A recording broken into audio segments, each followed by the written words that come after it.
10वी-12वी पदवीनंतर पुढे काय? वैद्यकीय क्षेत्रात हवंय उज्ज्वल भविष्य आणि 100% रोजगार. मग निवडा केपी पॅरे मेडिकल इन्स्टिट्यूट. प्रगत तंत्रज्ञान, दर्जेदार शिक्षण आणि कौशल्यपूर्ण प्रशिक्षण एकाच ठिकाणी. हो, आम्ही घेतो तुमच्या कौशल्य विकासाची जबाबदारी आणि हे आमचे विद्यार्थी सरकारी खासगी हॉस्पिटल आणि नामांकित लॅबमध्ये कार्यरत. आजच प्रवेश घ्या केपी पॅरे मेडिकल इन्स्टिट्यूट. शिक्षण, कौशल्य आणि रोजगारांचं विश्वसनीय. नमस्कार, मी सुद्धा महाराष्ट्र खबर न्यूज मध्ये आपल्या सगळ्यांचं स्वागत. एका उच्च शिक्षित 27 वर्षीय महिला IT इंजिनियरला लग्नानंतर मूल होत नसल्यानं सासरच्या जाचाला सामोरे जावे लागले.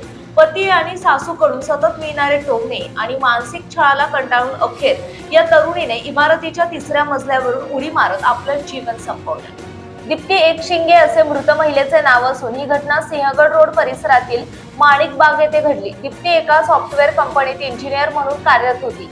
पोलिसांनी दिलेल्या माहितीनुसार 17 जून रोजी तिने निवासी इमारतीच्या 3ऱ्या मजल्यावरून उडी मारून कथित स्वरूपात आत्महत्या केली. दीप्ती आणि तिचा पती प्रदीप एकशिंगे हे एकाच IT कंपनीत एकत्र काम करत होते. तिथेच त्यांची ओळख झाली आणि पुढे त्यांचे रूपांतर प्रेमात झाले. 17 नोव्हेंबर 2024 रोजी त्यांचा विवाह झाला होता. मात्र लग्नानंतर काही काळातच मूल होत नसल्याच्या कारणावरून पती, सासू आणि कुटुंबातील इतर सदस्यांकडून तिला वारंवार टोमणे मारले जात होते. या सततच्या मानसिक छळामुळे ती प्रचंड तणावाखाली होती. या प्रकरणी दीप्तीचा भाऊ डॉक्टर किरण दुधभळे यांनी सिंहगड रोड पोलीस ठाण्यात तक्रार दाखल केली आहे.